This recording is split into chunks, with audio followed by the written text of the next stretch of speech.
Here with Tint World, and I am with Griffin from Garage Collective. And can you tell me a little bit about what Garage Collective is? Yeah, so we're a members club in San Diego Car Club, and we're all about building a massive community, and that's kind of the basics of it, but yeah. And I know you just flew in today. Is this your first time in Miami? This is my first time in Miami, and it's very hot. I've changed my shirt 2 times now, so this is my nice shirt, and now it's we'll see what happens. Hopefully you have a 3rd and 4th available. I do. Awesome. And can you tell me what cars you have? Yeah, so I've got 3 right now. I've got a Fiesta ST that's fully built. It's caged, gutted. It's like a track car. And then I've got a Turbo Miata, which I love. I've had 6 of them, and this is my favorite one so far, so I'll probably keep it forever, hopefully. And then I've got an E36 M3 that I just got that is Dakar yellow. It's a dine-in package, and it's going to be a race car. Gotcha. And I heard that you have some crazy mods on the Fiesta. So could you list some off for me? Yeah, so I mean, it's not super crazy, but it's full bolt-on. It runs E85. It's big turbo. And like I said, it's completely gutted, so there's nothing in the car except for the race seats, and then got this big blue cage in there, and it makes like 310 wheel horsepower, and it weighs like 2,200 pounds.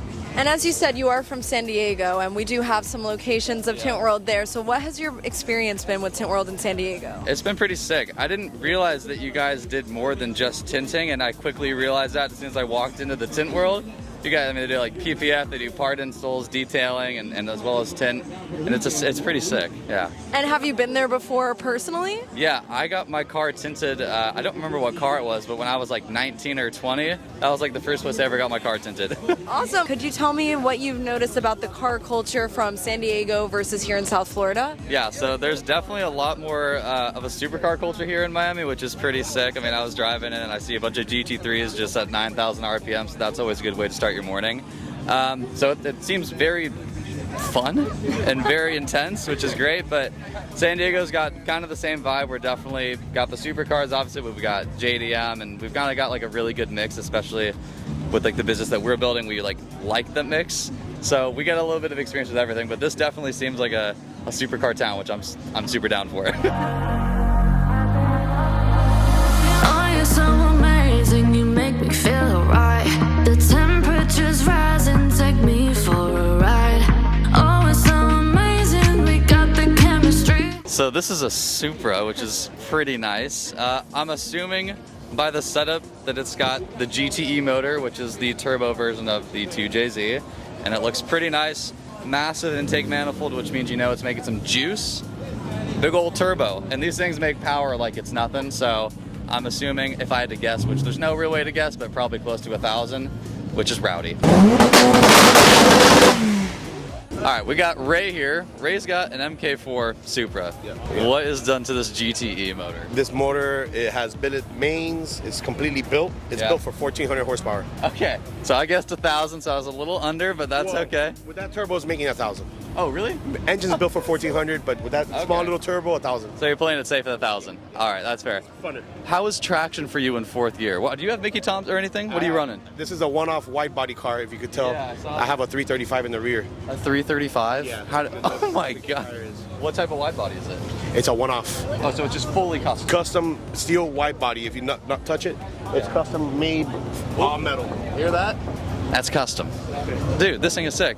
What are your, are there any plans to like do anything more to this thing, or is it for the most part good? Step it up to a bigger turbo, but for now it's so much fun like this. Okay. That, I mean, for the street, that's all you need. For sure. When did you buy this car? Have you had it for a long time? Did you build it or did it come built? I bought it from the guy that built it in California. Oh, in California. So I've owned the car about 6 months only. Okay. But I have a collection of like JDMs. I have a 94 RX-7. I have a 91 NSX. Nice. So I have the holy trinity. Okay, sick. Have you ever had anything over 1,000 wheel though? No, this is the first time. How's that feel? It feels amazing. All right. Thanks, all right. Appreciate it, brother. Pleasure. Clean car, man. All right. So this is a Hot Boy Supra, and it's my favorite car here, no doubt.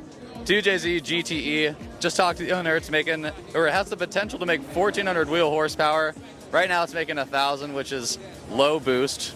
Is it that low though? Probably not. probably running about 35 pounds of boost. These things are wild. If you've ever been in a Supra and you get into fourth gear and it's making 1,000 wheel horsepower, your face is gonna melt. So I'm a huge fan of the JDM scene.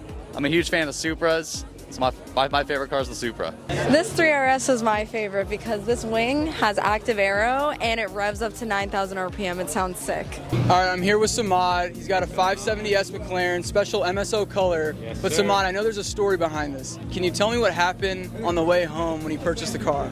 Well, yeah, basically I just realized that there's no PPF on the car, and it's an MSO $10,000 paint job, and on the way home I just realized, like, even with the littlest chip, it just hurts you, and it's like, I don't even want to see the tiniest thing. So instantly I was like, I gotta PPF this thing. So I remember you called me, you sent me some pictures. yeah, so gotta get the PPF on a car like this for sure. So that was my story. Like, if you ever buy a supercar without PPF, it's worth it to protect the front end at least, especially with an MSO paint job like that. So Lessons learned, lessons learned. Well, thanks, man. of course.